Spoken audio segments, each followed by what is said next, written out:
नमस्कार, मैं रीवा सिद्दीकी आपका स्वागत करती हूं अपना जिला में। आइए नजर डालते हैं अब तक की हेडलाइंस पर। कमिश्नरी चौराहे पर डीएम डॉक्टर वीके सिंह और अंबेडकर चौराहे से जिला पंचायत अध्यक्ष गौरव चौधरी ने संचारी रोग नियंत्रण अभियान को लेकर रैली को किया रवाना। रैली के माध्यम से लोगों को साफ सफाई के प्रति किया जाएगा जागरूक। घंटों बिजली गुल होने से फूटा अंसल कोर्टयार्ड के लोगों का गुस्सा। बिजली नहीं आने से लोग पानी को भी तरसे। दोस्ती टूटने से गुस्साए युवक ने दोस्त के साथी के घर पर बरसा डाली पिस्टल से गोलियां। घर में घुसकर बचाई जान, पुलिस खंगाल रही सीसीटीवी। सदर बाजार के आबुलेन की दुकानों में चोरी से व्यापारियों में गुस्सा। घटना के बाद जांच की जुटी पुलिस। और 1 नवंबर से सरकार द्वारा BS3, BS4 डीजल गाड़ियों को बैन करने के खिलाफ दिल्ली में कई ट्रांसपोर्ट एसोसिएशन की बैठक। Meerut transport association Meerut zone के अध्यक्ष पिंकी चिन्योटी ने कहा कि सरकार को फैसला लेना पड़ेगा वापस। और अब खबरें विस्तार से। मंगलवार सुबह कमिश्नरी चौराहे पर डीएम डॉक्टर वीके सिंह और DFO से संचारी रोग नियंत्रण अभियान के तहत 1 जुलाई को निकाली जाने वाली रैली का हरी झंडी दिखाकर रवाना किया। रैली के दौरान स्कूली बच्चों ने हाथों में साफ सफाई बनाए रखने को लेकर हाथ में तख्तियां और पोस्टर लेकर लोगों को स्वच्छता के प्रति जागरूक करते हुए नजर आए। संचारी रोगों को लेकर निकाली गई जागरूकता रैली शहर के विभिन्न क्षेत्रों से होकर निकाली गई। इस रैली का उद्देश्य लोगों को संचारी रोगों से बचाव के बारे में जागरूक करना था। रैली में स्वास्थ्य विभाग के कर्मचारियों, आंगनवाड़ी कार्यकर्ताओं और स्थानीय लोगों ने भाग लिया। संचारी रोगों से बचाव के लिए निकाली गई जागरूकता रैली कमिश्नरी चौराहे से शुरू होकर नगर निगम में विभिन्न स्थानों से होते हुए गुजरी। रैली में शामिल लोगों ने हाथों में तख्तियां और बैनर लिए हुए थे जिन पर संचारी रोगों से बचाव के संदेश लिखे थे। रैली के दौरान लोगों को संचारी रोगों से बचने के लिए साफ सफाई रखने, मच्छरों से बचाव के उपाय करने और समय पर टीकाकरण कराने के लिए प्रेरित किया गया। मेरठ के जिलाधिकारी ने संचारी रोग नियंत्रण की तैयारियों के संबंध में आवश्यक निर्देश दिए हैं, जिसमें विद्यालयों में साफ सफाई और जाली लगवाने का काम भी शामिल है।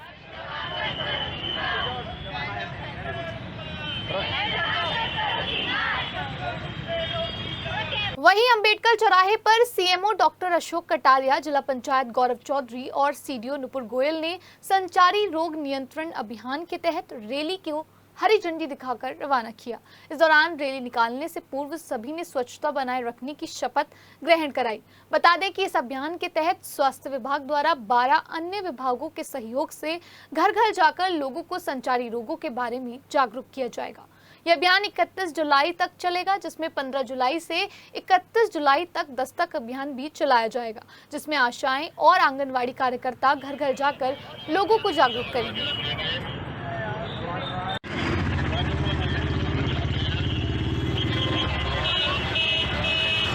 मोदीपुरम स्थित अंसल कोर्टयार्ड कॉलोनी में 20 घंटे से बिजली न आने की वजह से लोगों को खासी परेशानी उठानी पड़ी, जिसके चलते लोग बिजली के साथ साथ पानी को भी तरसते नजर आए। लिफ्ट बंद होने की वजह से लोगों को 10 मंजिल फ्लैट्स में सीढ़ियों के सहारे आना जाना पड़ा। ऐसा लग रहा था कि जैसे कई बीमार और बुजुर्ग तो कैद ही होकर रह गए हों। जो घर में था वो नीचे नहीं आ पा रहा था, जो नीचे था वो अपने घर में नहीं जा पा रहा था। ऐसे में अंसल कोर्टयार्ड के लोगों का गुस्सा फूटा और महिलाओं सहित यहाँ के लोगों ने सोफीपुर बिजली घर पर जाकर धरना प्रदर्शन किया। भीड़ का गुस्सा देखकर यहाँ मौजूद कर्मचारी बिजली घर छोड़कर बाहर निकल गए, जबकि काफी देर तक बिजली घर पर हंगामा होता रहा। लोगों ने काफी देर तक बिजली विभाग के अधिकारियों के खिलाफ जमकर नारेबाजी की। अंसल कोर्टयार्ड के साथ आसपास के पूरे इलाके में बिजली नहीं थी, इसलिए और भी इलाकों से लोग बिजली गुल की शिकायत लेकर सोफीपुर बिजली घर पर पहुंच रहे थे। अंसल कोर्टयार्ड के निवासियों का प्रदर्शन करता देख बाकी इलाकों से आए लोग भी इनमें शामिल हो गए। वहीं हंगामा बढ़ता देख बिजली विभाग के अधिकारी मौके पर पहुंचे और समस्या का समाधान कराया। तब जाकर अधिकारियों के फोन बंद है, ये कह रहे हैं। ये हालत है बिजली विभाग की। हम अपने माननीय ऊर्जा मंत्री से, अपनी पावर की MD से, अपने माननीय मुख्यमंत्री जी से, जिलाधिकारी महोदय से ये हाथ जोड़ के रिक्वेस्ट करते हैं कि हमारे फीडर पे आए दिन परेशानी होती है। यहाँ से वो गांव के फीडर से जोड़ दिया गया है। छोटे छोटे बच्चे हैं, स्कूल से आते समय लिफ्ट बंद रहती है। कभी जरा जरा सी चीज पे कई घंटे के कट लगते हैं। ये महिलाएं हैं, सब परेशान हैं। हमारा ये फीडर चेंज करा जाए। और कल से 20 घंटे से लाइट नहीं आई और इस यहाँ जो सोफीपुर पावर हाउस है इसका कोई SDO, कोई जेई, कोई अधिकारी किसी तरह की बात करने को तैयार नहीं है। 3 घंटे से हम यहाँ भी हैं, बीच में दलाल पाल रखे हैं, वो चले गए एक अभी। वो बता रहे थे, यहाँ सारे लोग बता रहे हैं, वो 500 रुपए लेके सेटिंग करवाते हैं। क्या करते हैं जी? 500 रुपए लेके। और लाइन कहीं खराब नहीं है, लाइन सब कुछ कंप्लीट है। केवल बिजली- जितने कर्मचारी काम करने वाले हैं सब अंदर है। जो यहाँ का एसडीओ है वो यहाँ पे है नहीं। यहाँ से फर्जिया कोई जेई है? बता दिया एक, क्या लगा भैया मैं तो बाहर से हूँ और मैं तुम्हारी हेल्प कराता हूँ। जब उस पर दाब पड़ी वो भी कहेगा भैया मेरा कोई मतलब नहीं है। एक भाई अभी बता उसका काम है। हाँ, 500 रुपए ले रहा हूँ, 500 रुपए लेता है और सेटिंग कराकर जब कनेक्शन चालू कराता है। दोस्ती टूटने से गुस्साए दोस्त ने अपने पुराने दोस्त के साथी के घर पिस्टल से फायरिंग कर डाली। इससे अफरा तफरी मच गई और युवक ने घर में घुसकर जान बचाई। सूचना मिलते ही पुलिस मौके पर पहुंची और मामले की छानबीन शुरू कर दी। मामला लोहिया नगर थाना इलाके के अहमद नगर गली नंबर 10 का है। यहाँ रहने वाला कासिफ कपड़ा व्यापारी है। उसका कासान नाम के युवक से कुछ वक्त पहले ही दोस्ती हुई थी। बताया जाता है कि कासान की पहले नाजिम नाम के युवक से दोस्ती थी, लेकिन दोनों में किसी बात को लेकर अनबन हो गई और दोनों की राह अलग हो गई। इसको लेकर नाजिम बेहद गुस्से में रहने लगा और उसने कासान से कासिफ से दोस्ती खत्म करने का दबाव बनाया और आरोप है कि दोनों को गोली मारने की धमकी दी थी। आरोप है कि नाजिम अपने दोस्त के साथ स्कूटी से कासिफ के घर पहुंचा और उसे घर के बाहर बुलाया। जैसे ही कासिफ घर से बाहर आया तो आरोप है कि नाजिम ने पिस्टल से गोलियां बरसानी शुरू कर दी। इससे भगदड़ मच गई। फायरिंग कर आरोपी भाग निकले। सीओ शहर कोतवाली आशुतोष कुमार ने बताया कि इस मामले में नाजिम और उसके साथी के खिलाफ मुकदमा दर्ज कर लिया है और आरोपियों की गिरफ्तारी की दबिश दी जा रही है। आबुलेन जैसे अति व्यस्त और सुरक्षित कहे जाने वाले बाजार में भी चोरों के हौसले बुलंद हैं। ऐसे ही एक मामले में अपनी दुकान बंद करके गए दुकानदार की दुकान का ताला तोड़कर सामान चोरी कर लिया गया। इस मामले में दुकान पर कब्जा करने की बात भी सामने आ रही है। थाना सदर बाजार में लिखाई गई तहरीर में दशमेश नगर के राजवीर सिंह ने बताया कि वे 37 वर्षों से वर्धमान कॉम्प्लेक्स राजनगर के सामने आबुलेन में सीढ़ियों के नीचे मोबाइल की दुकान करता आ रहा है, जिसमें उसका गारमेंट का भी सामान रखा हुआ है। आरोप है कि सत्यम गुप्ता अपने साथ 2 से 3 व्यक्ति लेकर वर्धमान कॉम्प्लेक्स में आया और उसी दुकान के ताले तोड़कर उसमें रखा सामान चोरी करके जबरदस्ती दुकान पर कब्जा करने की कोशिश की। सूचना मिलते ही उसने 112 नंबर पर पुलिस को सूचना दी। शिकायती पत्र में कहा गया कि सत्यम गुप्ता और उसके पिता पंकज गुप्ता ने बताया कि उन्होंने यह कॉम्प्लेक्स खरीद लिया है और वे जबरन सभी से इसी तरह दुकानें खाली करा लेंगे, जबकि इस कॉम्प्लेक्स का टाइटल संबंधी वाद जिला जज मेरठ और उच्च न्यायालय में विचाराधीन है। शिकायती पत्र में कहा गया कि दुकान से चोरी सामान की लिस्ट वे बाद में सामान का मिलान करके देगा। कि मेरी जैसी दुकान पे ताले तोड़ लेगा कोई आदमी सोमवार को, और तो कैसे होगा मेरा मुझे समझ में नहीं आ रहा। मैंने थाने में रिपोर्ट तो दी है चोरी की। अब पुलिस जल्दी से जल्दी, उस पर उम्मीद करता हूँ कि पुलिस जल्दी से जल्दी उसे रिपोर्ट लिख के और उसे चोरों को पकड़ के लाए। मैंने चोरों के नाम भी दे दिए हैं, जिनमें जो है ना उसमें बहुत सारा कीमती सामान होता है। तो आज सोमवार है, कल स्टाफ आएगा, खोलेंगे दुकान तब भी, क्योंकि बराबर वाली दुकान है, 2 दुकानों में सामान रखा है, तो पता नहीं किसमें कितना सामान था, तो लिस्ट चेक बाद में बता दूंगा। ऑल इंडिया मोटर्स ट्रांसपोर्ट द्वारा एनसीआर और पश्चिमी उत्तर प्रदेश के ट्रांसपोर्ट प्रतिनिधियों के साथ पंजाबी बाग क्लब नई दिल्ली में बैठक की गई, जिसमें दिल्ली एनसीआर की कई टेम्पो एसोसिएशन ने भाग लिया। बैठक में Uttar Pradesh Motors transport association के मेरठ जोन के अध्यक्ष अमरजीत पिंकी चिन्योटी ने भी भाग लिया और अपने संबोधन में सरकार को चेतावनी दी कि हिंदुस्तान के सबसे बड़े उद्योग जगत की रीढ़ को डिस्टर्ब करने की कोशिश सरकार ना करे। सरकार ने 1 नवंबर 2025 से BS3 और BS स्टार डीजल गाड़ियों को बैन करने का जो फैसला लिया है उस पर पुनर्विचार किया जाए। उनके साथ मेरठ ट्रक ऑपरेटर एसोसिएशन से पंकज अनेजा और राजकुमार सचदेवा भी शामिल हुए। तो टकराना सीखो, सरकार को ये बताओ कि हम जिंदा हैं, उसे जिंदा दिखाना सीखो। आपके शरीर में खून दौड़ता है, पानी नहीं, ये सरकार को बताना और समझाना सीखो। इसके लिए जरूरी है आपकी एकता। कौन कहता है सरकार झुकती नहीं, झुकाने वाला चाहिए। किसान सरकार को झुका गए, खड़े हो जाओ, सरकार तो खुद ही झुक जाएगी। सरकार अपनी कबर आप खोद रही है। हम पैदा होने से मरने तक का सामान ढोते हैं। सरकार का डीजल, पेट्रोल, दूध, पानी सब हम ढोते हैं। सरकार ये भूल रही है कि कोरोना काल में हमने ही सप्लाई चलाई थी, नहीं तो देश का क्या हाल होता। दवाइयाँ हमने पहुंचाई, हर तरह का काम हम करते हैं।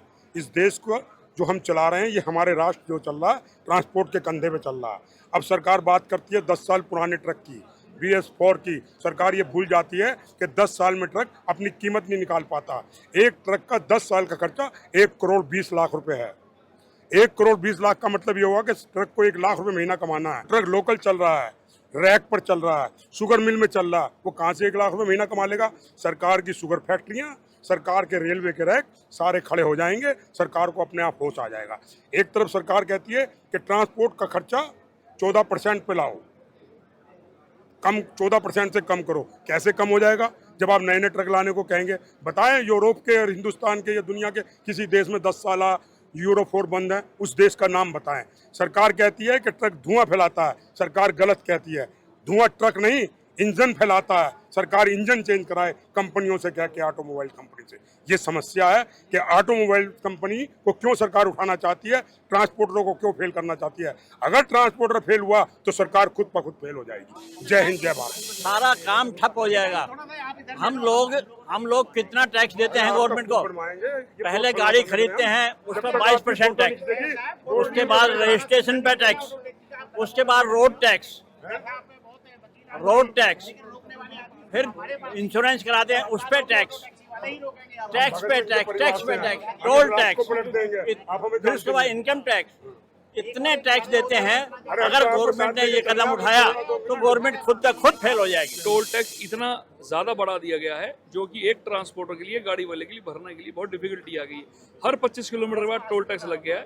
थोड़ा सा कॉम्प्रिहेंसिव सरकार सोचे हमारे लिए, ताकि हम भी देश की तरक्की में और आगे बढ़े। और देश की तरक्की आज हम लोग मेहनत कर रहे हैं तभी देश तो आगे बढ़ रहा है।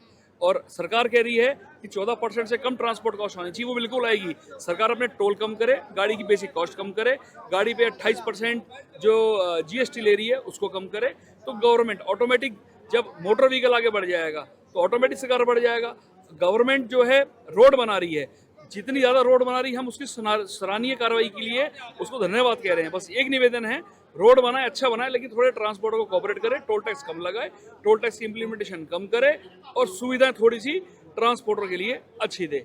सब कुछ बढ़ता जा रहा है भाड़े के अलावा, रोड टैक्स, गुड टैक्स, आपका इंश्योरेंस टैक्स, टोल टैक्स, बस ट्रांसपोर्ट का भाड़ा नहीं बढ़ रहा। ये निवेदन है, थोड़ा गवर्नमेंट हमारे लिए देखे, कॉम्प्रिहेंसिव बात करे, पढ़े लिखे लोगों का सहयोग करे, आगे गवर्नमेंट बढ़ जाएगी। मवाना में आगामी त्योहार मोहर्रम और कावड़ यात्रा को लेकर आला अधिकारियों के निर्देशन पर थाना मवाना पुलिस द्वारा बस स्टैंड पुलिस चौकी पर चेकिंग अभियान चलाया गया। थाना प्रभारी अखिलेश मिश्र के नेतृत्व में पुलिस टीम ने बस स्टैंड पुलिस चौकी पर सघन चेकिंग अभियान चलाकर 2 पहिया और 4 पहिया वाहन स्वामियों की तलाशी ली और गाड़ियों के कागज भी चेक किए। इस दौरान पुलिस टीम ने यातायात नियमों का पालन नहीं करने वाले वाहन स्वामियों को नियमों का पालन करने का संदेश दिया, साथ ही हेलमेट लगाने और सीट बेल्ट का प्रयोग करने की बात कही। कंकड़खेड़ा थाना क्षेत्र की नंदवाटिका कॉलोनी के रहने वाले विशाल बंसल थाने पहुंचे। इस दौरान उन्होंने एक शिकायत पत्र सौंपते हुए बताया कि सोमवार को उनकी माताजी किसी काम से बाहर गई हुई थी। इस दौरान पड़ोसियों का फोन आया कि आपके घर के दरवाजों के ताले टूटे हुए हैं। इस दौरान जब विशाल बंसल घर पहुंचे तो देखा कि बाहर के दरवाजे के साथ घर के अंदर रखी सेफ के ताले भी टूटे हुए थे, जिसमें रखी ज्वेलरी और कैश भी गायब था। पीड़ित विशाल बंसल के अनुसार अज्ञात चोरों ने मौका पाकर उनके घर को निशाना बनाया और चोरी की घटना को अंजाम देकर फरार हो गए। वहीं पीड़ित की बात सुनने के बाद पुलिस CCTV के माध्यम से चोरों की तलाश कर रही है। मेरठ विकास प्राधिकरण के अफसरों की लापरवाही ने कर्मचारी की जान ले ली। बारिश और जलभराव होने के बावजूद अवैध कॉलोनी ढहाने के लिए टीम भेज दी। इस टीम में गया एलिवेटर हाई टेंशन लाइन की चपेट में आ गया, जिसमें झुलसकर चालक छोटे लाल की तड़प तड़प कर दर्दनाक मौत हो गई, जबकि इलेक्ट्रीशियन गया प्रसाद घायल हो गया। हाई टेंशन लाइन की चपेट में आने से एलिवेटर में आग भी लग गई थी। जिस चालक छोटेलाल की मौत हुई है उनका अगले साल रिटायरमेंट था। इस हादसे के बाद मौके पर मौजूद अधिकारी और कर्मचारी भाग खड़े हुए। मौके पर पहुंची पुलिस ने जैसे तैसे स्थिति संभाली और शव को पोस्टमार्टम के लिए भेजा और घायल कर्मचारी को अस्पताल भिजवाया। बता दें कि समर गार्डन में राशिद मलिक की अवैध कॉलोनी ढहाने मेरठ विकास प्राधिकरण के जोनल प्रभारी अर्पित यादव टीम को लेकर मौके पर गए थे और इसी दौरान यह हादसा हो गया। बताया जा रहा है कि कुछ कर्मचारियों ने बारिश की वजह से मना किया था, लेकिन अधिकारियों ने इस बात को नजरअंदाज कर दिया। इस घटना को लेकर परिजनों और कर्मचारियों में गुस्सा है कि आखिर इतनी जल्दबाजी क्या थी कि बारिश और जलभराव में भी अभियान चलाया गया और कर्मचारी की मौत के मुंह में धकेल दिया गया। आखिर बारिश को किसके दबाव के नजरअंदाज किया गया और अवैध कॉलोनी को ढहाने के लिए इतनी जल्दबाजी दिखाई गई। इस लापरवाही और कर्मचारी की मौत के लिए कौन जिम्मेदार है और लापरवाही पर क्या सख्त एक्शन होगा, सबकी नजरें टिकी हैं। मुजफ्फरनगर के स्वामी यशवीर के नेतृत्व में चलाया जा रहा होटल ढाबों का चेकिंग अभियान सोमवार को मेरठ पहुंचा। यहां इस टीम ने नेशनल हाईवे 58 पर होटल और ढाबों में जाकर कारीगरों से बातचीत की और इन जगह पर खाना किस प्रकार से बनाया जाता है इसको भी गंभीरता पूर्वक देखा। इस दौरान हिंदू संगठन के सदस्यों ने होटल और ढाबा संचालकों को अपने संस्थानों पर लगाने के लिए भगवान बाराह की एक तस्वीर भेंट की। इस दौरान स्वामी यशवीर महाराज ने मीडिया को बताया कि कांवड़ यात्रा के दौरान कांवड़ियों के साथ धोखाधड़ी ना हो, इसलिए यह अभियान चलाया जा रहा है ताकि हिंदुओं की भावनाओं को किसी भी प्रकार की ठेस ना पहुंचे। यशवीर जी महाराज बगरा वाले मुजफ्फरनगर से जो है वो यहाँ मेरठ आए हुए हैं और उनके साथ हम लोग हैं और हम उनका समर्थन कर रहे हैं। हमारा संगठन भी समर्थन कर रहा है, कार्यकर्ता भी समर्थन कर रहे हैं। समर्थन इस चीज का है कि एक तो भगवान का जो चित्र है वो हम यहाँ होटल पे, हिंदू होटल जो उन्हें दे रहे हैं। एक भगवा रंग का जो पताका वो है ध्वज, वो हम उन लोगों को दे रहे हैं। और हमारी यही मांग है कि जो नाम बदल के जिस तरीके से होटल खोले जाते हैं, हरिद्वार से इतनी बड़ी 4-5 करोड़ की कांवड़ यात्रा लोगों की हमारी निकलती है, उत्तराखंड से, उत्तर प्रदेश सरकार से, और भी जो है राज्य बदल के जाती है, कई राज्यों से गुजरती है। हमारी बस यही मांग है प्रदेश के मुख्यमंत्री जी। ब्लॉक मुख्यालय पर आयोजित निशुल्क सहायक उपकरण वितरण शिविर में पहुंचे बागपत लोकसभा सांसद राजकुमार सांगवान ने कहा कि गरीब, निर्बल और विकलांगों की सेवा करना हमारा परम कर्तव्य है। समाज का प्रत्येक व्यक्ति इन असहाय लोगों की सेवा में अपना अधिकतम योगदान देने का प्रयास करे। सोमवार को ब्लॉक मुख्यालय पर आयोजित सामाजिक अधिकारिता शिविर एवं राष्ट्रीय व्योश्री योजना के अंतर्गत वरिष्ठ नागरिकों एवं दिव्यांगजनों के लिए एक निःशुल्क शिविर आयोजित किया गया। इस शिविर में एलिको भारत सरकार के उपक्रम द्वारा पूर्व चिन्हित 265 लाभार्थियों को करीब 30 लाख रुपए कीमत के उपकरण वितरण किए गए। इस मौके पर पहुंचे बागपत लोकसभा में से सांसद राजकुमार सांगवान, सिवाल खास विधानसभा से विधायक गुलाम मोहम्मद, ब्लॉक प्रमुख गौरव चौधरी ने कहा कि गरीब, मजलूमों और विकलांगों की सेवा का कोई मौका प्रत्येक व्यक्ति को नहीं छोड़ना चाहिए, क्योंकि इनकी सेवा में जो मानसिक शांति मिलती है इसकी कोई सीमा नहीं है। माननीय मोदी जी के द्वारा सबके बीच एक ही विचारधारा है कि जो भी आखिरी पंक्ति का व्यक्ति है उसे लाभार्थी को वो लाभ मिले, चाहे वो किसी भी तरीके से लाभार्थी है। आज का जो कार्यक्रम था वो दिव्यांगों के लिए था। आज हमारे ब्लॉक में इलेक्ट्रिक साइकिलें, स्वचालित साइकिलें, जिसे कम सुनाई दे रहा है, वो मशीनें वितरित की गई हैं। इसका संचालन जो ये बांटने का काम किया है, एलिनको एक कंपनी है, उसके सौजन्य से किया गया। लेकिन फिर भी मैं आज यहाँ मौजूद जो प्रधान थे सभी से आग्रह ये दोबारा से किया कि एक कैंप हम दोबारा से लगाएंगे। देश के यशस्वी प्रधानमंत्री आदरणीय नरेंद्र मोदी जी ने दिव्यांगजनों और वृद्धजनों को आत्मनिर्भर बनाने के लिए योजनाएं जो चलाई है, उसके तहत आज उनको उपकरण बांटे जाने थे। और भारत सरकार की योजना के तहत आज हमारे एडू और वेलफ्री जो योजना है उससे चीज यहाँ पे लगा है। और एलिनको की टीम ने तमाम दिव्यांगजनों को जिनके पंजीकरण पहले हुए दिसंबर में जो कैंप लगा था उसमें पंजीकरण कराए गए थे, इनको और जो हमारे वृद्धजन है जिनको सहारे की जरूरत है, जो हमारे दिव्यांगजन है जिनको आत्मनिर्भर बनाने के लिए भारत सरकार के तहत ये कार्यक्रम चलाया जा रहा है, उसमें आज ये उपकरण बांटे जा रहे हैं।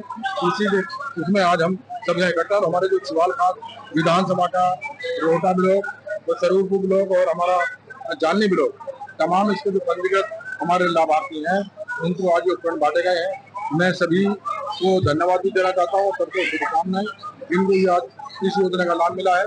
जो रह गए उसके लिए हम दोबारा फिर एक कैंप लगवाएंगे और हमारी कोशिश है, क्योंकि भारत सरकार की योजना है, जो आदम नरेंद्र मोदी का सपना है कि कोई भी दिव्यांग भाई, कोई भी वयोवृद्ध, हमारा कोई भी वरिष्ठ जन जो किसी परेशानी से जूझ रहा है, उसको आत्मनिर्भर बनाने के लिए भारत सरकार जो योजना चला रही है, मदद देने का काम कर रही है। आने वाले समय में हम उन सबको उस योजना का लाभ दे सकें, उसके लिए दोबारा हमें कैंप का आयोजन करेंगे। यातायात नियमों में लापरवाही बरतने वाले लोगों के खिलाफ सोमवार को सिविल लाइन थाना पुलिस ने कमिश्नरी चौराहे के आसपास चेकिंग अभियान चलाया। इस दौरान पुलिस कर्मियों ने 2 पहिया वाहनों पर बिना हेलमेट लगाए और सीट बेल्ट नहीं लगाने वाले लोगों को कड़ी फटकार लगाई। इस दौरान ट्रैफिक पुलिस ने यातायात के नियमों का पालन नहीं करने वाले कई वाहन स्वामियों के चालान भी काटे। सोमवार सुबह अचानक कमिश्नरी चौराहे पर हुए सिविल लाइन पुलिस के चेकिंग अभियान के दौरान वाहन स्वामियों में अफरा तफरी मच गई, जबकि इस चेकिंग अभियान के दौरान कुछ वाहन स्वामी तो ट्रैफिक पुलिस को देखते ही भागते नजर आए। ग्राम प्रधान पर फर्जी मुकदमा दर्ज करवाकर फंसाने का आरोप लगाते हुए रोहटा थाना क्षेत्र की रहने वाली कविता सोमवार को पुलिस ऑफिस पहुंची। इस दौरान उन्होंने एक शिकायत पत्र सौंपते हुए बताया कि सरकारी योजना के तहत उसके पति के खेत पर जाने वाली आरसीसी सड़क को बनाया गया था। आरोप है कि ग्राम प्रधान महेश राणा उसके पति से रंजिश रखता है, जिसके चलते ग्राम प्रधान ने उनके खेत पर जाने वाली सड़क को ही उखड़वा दिया, जबकि इस बात का विरोध करने पर ग्राम प्रधान गलत शिकायतें दर्ज करने लगा और उसके बच्चों को झूठ मुकदमे में फंसाने की धमकी दे रहा है।